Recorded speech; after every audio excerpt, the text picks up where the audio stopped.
responded to 161 Lake Margaret Circle in reference to a double homicide a couple of days ago. The victims of the homicide are identified as Daryl and Cheryl Getman. And if you could, take a moment and look at Mr. and Mrs. Getman.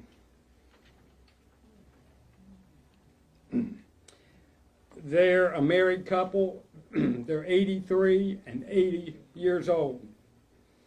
As you can see by the photograph, they were enjoying their golden years of retirement.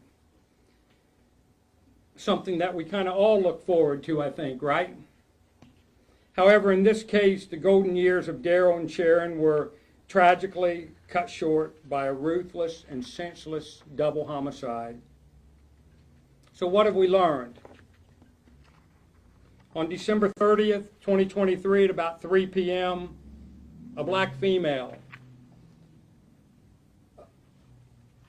dressed in a particular way was escorted out of the complex by Waterman security. She was escorted out through an opening in the rear of the community.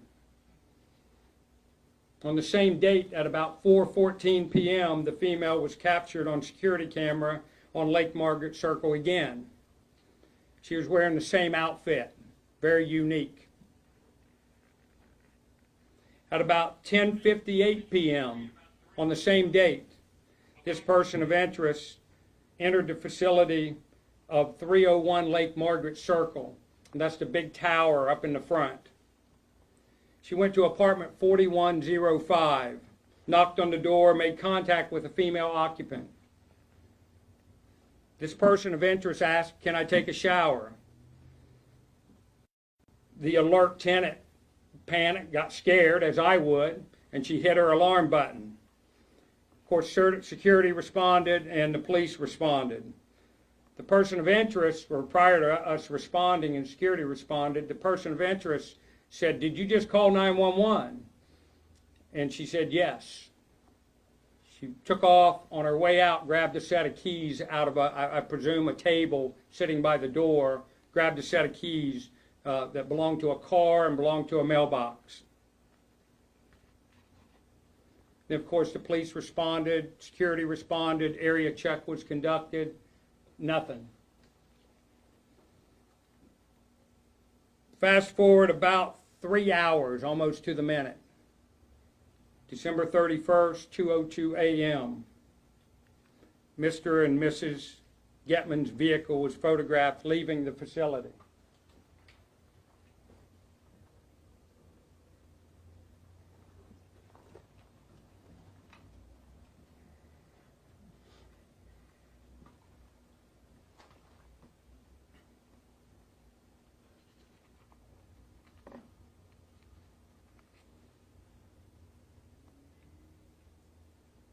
About 10 or 11 minutes later, this same female that we had been talking about, by the way, she pulls out, I say she, the green car pulled out, made a northbound turn on Donley.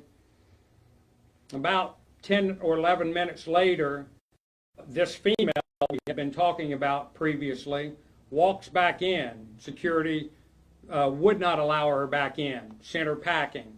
However, they were alarmed and they did follow her down to the edge of the property where she made a right-hand turn onto an access to a like a service road for construction, and then lost sight of her. And the rest of the story, I think we've talked about over the past couple of days. About 4 p.m. that evening, the Mount Dora Police Department and responded to the residents and found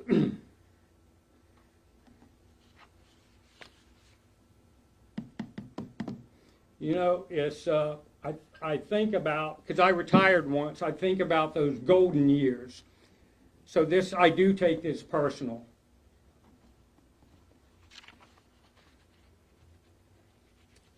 Members of the Mount Dora Police Department, the Florida Department of Law Enforcement, and then, of course, now the state attorney's involved. This requires unlimited, countless number of hours on the road and court orders after court orders. You know what we had to do. Yesterday, during our press conference, I got a phone call. We got the car, and we have a driver.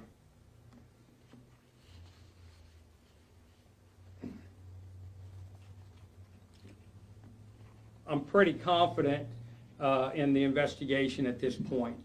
That's as far as I should go. I'm pretty confident.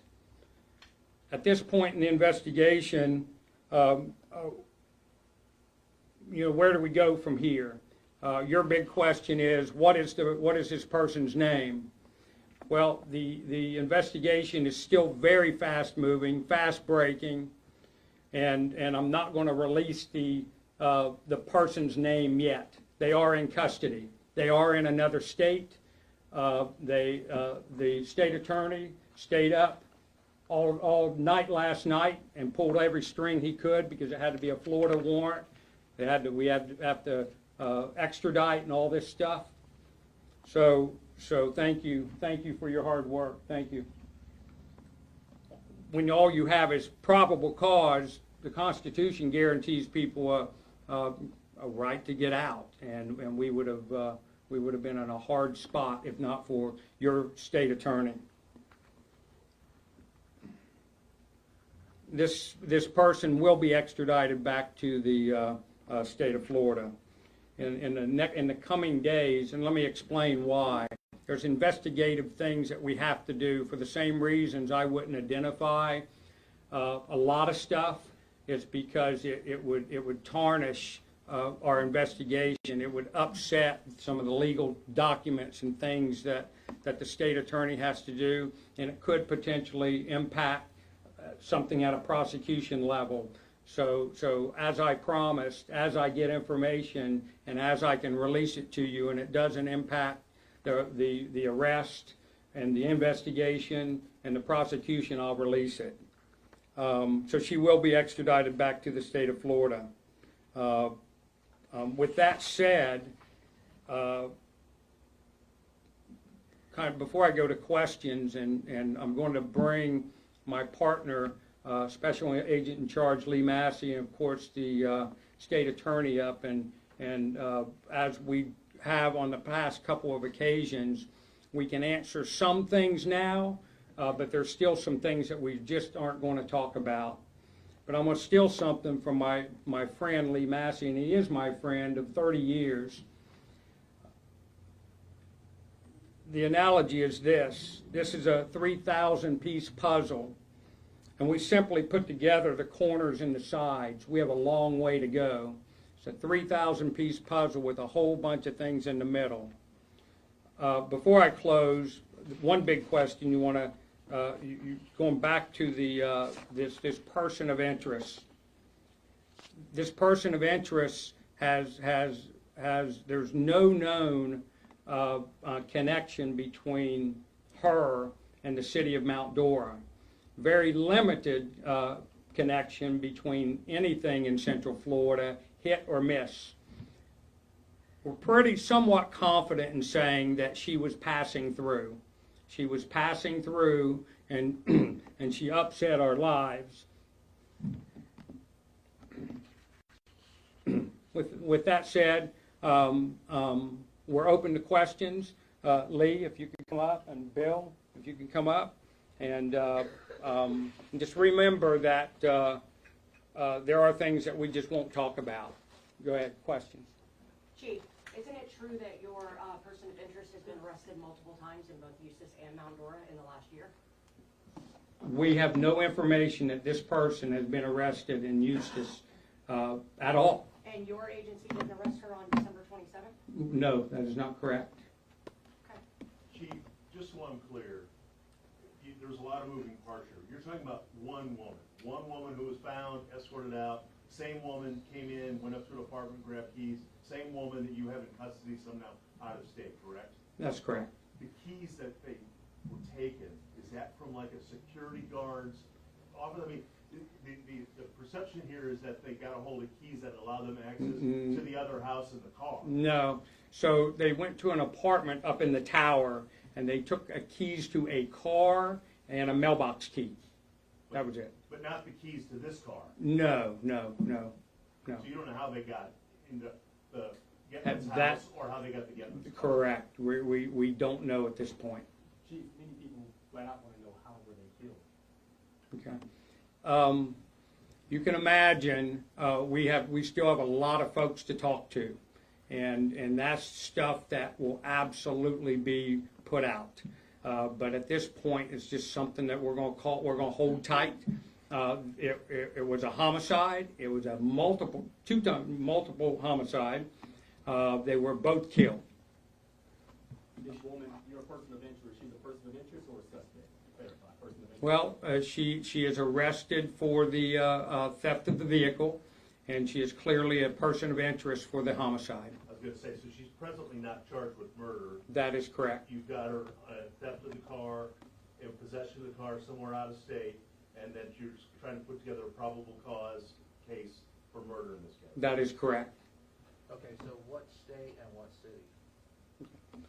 That is just something we're not going to release at this time. Okay, then this question is for the state attorney. So, what is the procedure now, to get her out of that state, wherever she is, and back here? So what do you have to do?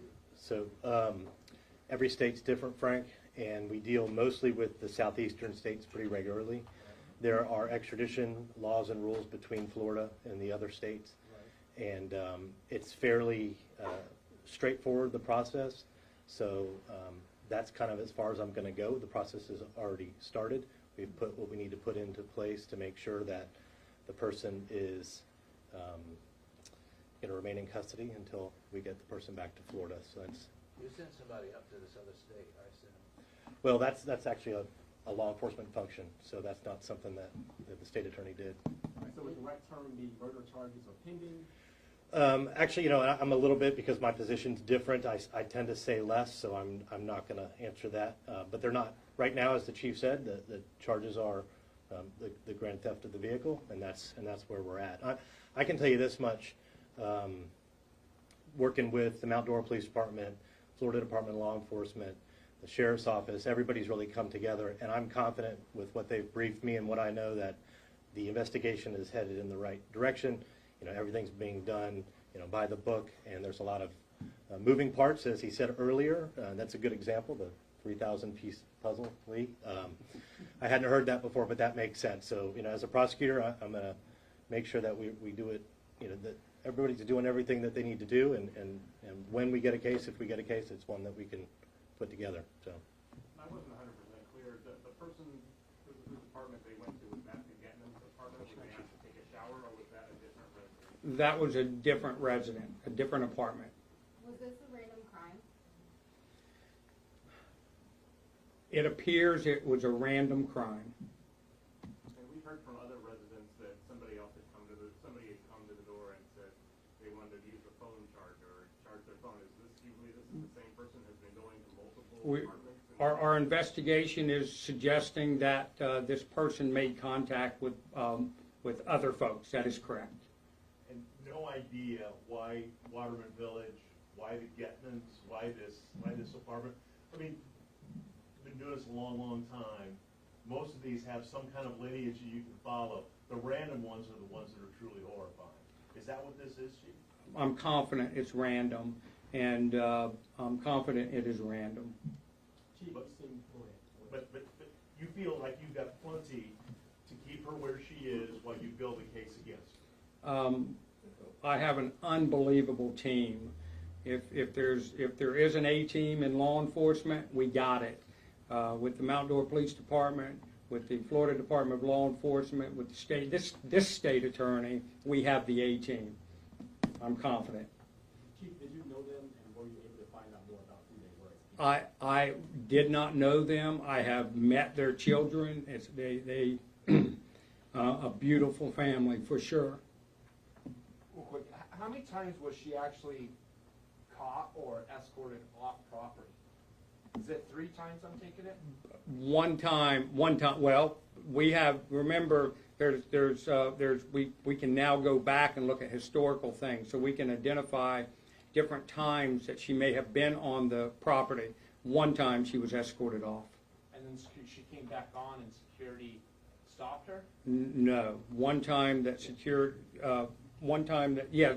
security stopped her and escorted her off. But when she came back in and ended up with this car and left, That's correct. When she came back in at about the 11, we presume at about the 11 when she was in that apartment, the apartment on the tower, where she took the keys and then fled, there was no contact, no more contact with her. I know you're trying to play all of your cards close Yeah. to the vest. Was this car and this person, your person of interest, hundreds of miles or thousands of miles away? A good way, a good ways away, a good ways away. That's really hard to define. You can imagine, we did, should be no secret, we sent a couple squads of folks, and it's a long way. They'll be gone a few days. Chief, how was she taken into custody? Was it a traffic stop? Was it a bolo on the vehicle because it was stolen? Or how was she taken into custody? All the above. The beautiful thing in law enforcement, especially when you've been around a few years, you have friends all over the country, and you just call in your favors. And But was it like a traffic infraction that caught their attention? no, or it was they were in particular looking for that vehicle. Why isn't this person being identified, and what, do you have a seal on the extradition proceeding? I believe there is a seal on the warrant. That is correct. Can you provide the spelling of the Getman's names? I have Getmans, and I'm sorry, Getman. I'm sorry. And first names? The first one, Daryl, Daryl, Darryl, and Sharon. Well, you said Cheryl the first time. Is it Sharon? Sharon, I could have misspoke. Sharon, Sharon. Thank you. Chief, was any weapon found inside the car? I'm not going to talk about what we collected out of the vehicle. We do have the vehicle. So, I know that, again, there's a lot of facts that you don't want to disclose at this point. You're trying to build a case. Did it appear that this couple fought back? Was there a violent encounter inside this dwelling? Those of you that have been around me for a while know that I've been to a scene or two, and it was not a comfortable scene.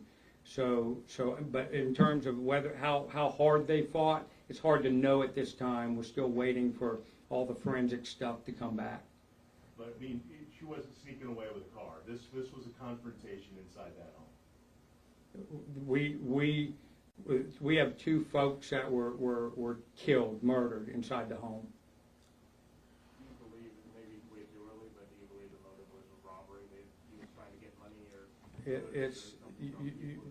There may be some things. I'm confident about this. I'm confident that the homicide will be solved. Some of the side stories, and I hate to characterize it like that, we may never know. How old was this person of interest?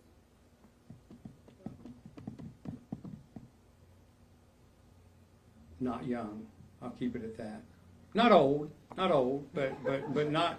I'm not going to tell you that. I shouldn't tell you the age. But not an 18-year-old kid. Okay, I'm still trying to piece everything together here. Can you go back and clarify how many times she did get access onto the property, and at what point was police involved? Why was Sure. she not removed for trespassing? Sure. Okay. Sure. These are things that we know as I stand here, and this case is still unraveling. We have some fine tech folks from FDLE digging even further. Going back to the chronology that I created, so I could kind of give you an idea. We understand that we have a 3 p.m. on the 30th, a 3 p.m. on the 30th. In that case, security did encounter her and did escort her back to the back of the complex, or back of the compound. And then at 4:14, we have her on security camera. And then, of course, on 1058, we have her on security camera. And then, of course, at 2:02 a.m. on the 31st, we have the vehicle leaving. So at any of those times, you said that person of interest tried to get into the complex but was stopped by security? On one occasion that we know of. And then she was escorted off at 303, escorted, so that's 2 times with security? No, I'm sorry, one time. One time on the 30th. I'm sorry. How was security made aware of her presence? I'm sorry, say it one more time. How was security made aware of her presence? Oh, that was the case where the lady, no, I'm not sure, I don't have an answer to that. That's where security escorted her off the property. I'm not aware, I'm not sure I have an answer for that. Yeah, and time for one more question. Well, We're really having a hard time with the timeline Okay. here, though. So you got her 3 o'clock, and then shortly after that, escorted off the property. Yes. You got her on camera at 4, a little after 4. Yes. Then you got an encounter at 10:58. Is that when the keys were taken? That's from the car correct, mailbox? that's correct, at So 3 10:58. hours after that is when the Getman's car leaves them. That is correct, that is correct. Is that a Kia Soul? I'm sorry? Is there a car a Kia Soul? Yes, Okay. Okay, Chief, the security called you guys at 4 o'clock in the afternoon on Sunday, I think it was, right? And so how did security figure out that they needed to go to this apartment and check on these people, or how did that come about?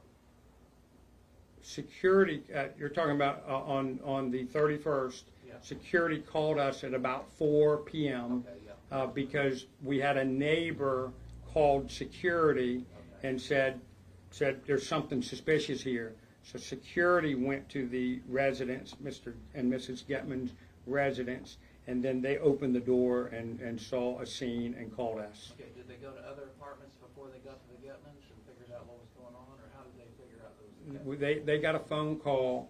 They got a phone call from a resident, and that they were concerned because the garage door was open. Yeah. Chief, do you have any of the murder of an Asian couple inside your store 2 years ago? I talked about that one yesterday in another. He's referring to a homicide, a double homicide at the T&N Market on Grandview 2 years ago, and I characterize it as this. We have cold cases, warm cases, and active cases, and I have been briefed as recently as a couple of weeks ago that is an active homicide investigation. And Chief, once again, on this present case, Yes. manner of death? I'll hold that until we get the full coroner's report. Or whether or not you found any type of weapon that may or may not have been used? Let's hold on those details for a few more days. Thank you all for coming. I have a question for the Did she FDLE. walk in? How did she get on the property once again? I'm sorry? How did she get on the property? Did that easy just to get to Waterman Village? I'm sorry, say it one more How time. did she get on the property? Is it that easy just to get on Waterman Village property? I understand there's some gaps in the fencing in the back. That's how she got in. This for I the- understand that. For the FDLE, how long does it take you to get back DNA results? Because I know you guys your lab's really busy. So I'm not going to pretend to be a scientist, but I will tell you that I spoke to the supervisor of our DNA lab as recent as about 2 hours ago. We have put a rush on this, on the evidence that's been submitted. I've been advised that we hope to have some standards returned as early as tomorrow. Now, understanding the DNA process, you'll get standards back from items that you submit, but those standards are only as good as the standards you have to compare them to. Right. So we will get the standards that we, from the evidence that's been submitted, and then we will start the process of identifying those standards against other known standards, if that makes any sense. Yes, sir. So obviously there'll be standards from the victims because they were in the house, and then we will, through process of elimination and then the process of identifying other standards, we'll work towards the final conclusion, if that So I answers. assume that the police will do a swab or whatever of this person of interest if you get authorization from the court, I assume. Okay, so obviously you're welcome to assume, we're not going to, as the chief said, we're not going to go into our investigative techniques. I think everybody knows that if you have a person of interest, and you have the ability to secure DNA from those individuals, we'll go through the legal process. We'll secure those samples, and then we will work standards against. That'll be a known standard right at that point. So we also have databases we can check where there are already some known standards. So most of you are familiar with the CODIS database.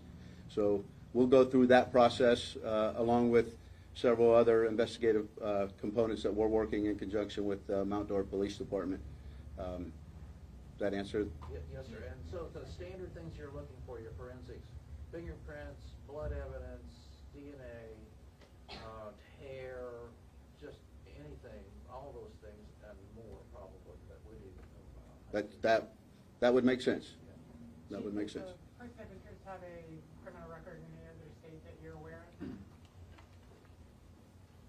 Not that I'm aware of. Not that I'm aware of. But this is unfolding very rapidly.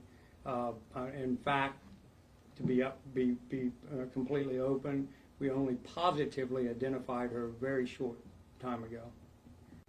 If a completed date was complete, if a date was completed, would she have been off the property? Say that one more time. So that uncompleted fence on the property. Right. If that date was completed, would she have? It's hard to know. It's hard to know. It's a construction site in the back, and it's hard to know. On a closing note, very important, this case is active, it's open, it's very fluid, it's ongoing. We're still looking for information. We're looking for information on this person of interest. So while I know I haven't passed on her photograph, that'll come soon. But if anyone has any information that will help us to carry this thing to a conclusion, the investigation and the prosecution, remember 1-800-423-TIPS, 1-800-423-TIPS. And again, as always, thank you for being a supporter of law enforcement, and thank you for being a supporter of the City of Mount Dora. Thank you very much. What about a resident question? Well, perfect. Go ahead, ma'am. Thank you very much. I'm just curious. So there's security there to protect the residents, and at 11-something, security sees this car and knows whose car it is, and it goes down a service road. Wouldn't that create some curiosity as to why these people were going down a service road at 11 o'clock at night, and wouldn't they go and try to check on them? They actually didn't see a car that they should have recognized at 11. What they saw at about 2 a.m. is the green car that we now know is Mr. and Mrs. Getman's, and leaving. And whether or not they actually recognized that as their car or not, I don't know. But they did not see the car go down the service road. When they were following at 2:15, remember when she came back at 2:15, they saw her, and what they believed, she turned down she walked down the service road. Thank you for correcting my. You mentioned she was wearing distinctive clothing. What was she? Let's hold on that till the next one. The next one should be the grand finale, as I've told you from day one, and I probably shouldn't have, because this was nothing but through hard work of the Mount Dora Police Department and the Florida Department of Law Enforcement, and of course our partners with the State Attorney's Office. This was through hard work, this case wide open. Probably didn't have any right on day one to say, I'm going to absolutely get this thing solved, but now I can tell you with a degree of certainty that this is going to have a successful conclusion. And again, I'm never without words. I want to repeat to the citizens, the City of Mount Dora is a safe community. It is probably the safest community in the country. I can't come up with a better example of a community that's better protected and well served by law enforcement. This incident was I believe random. I believe it was someone that was simply passing through, and it's a once in a lifetime event. So be safe. Always be aware of your surroundings, but enjoy what the City of Mount Dora has to offer and live your life. Don't let this make you change one bit of how you choose to live here in the City of Mount Dora. Again, thank you very much, and we'll talk to you in a couple days for sure. Thank you.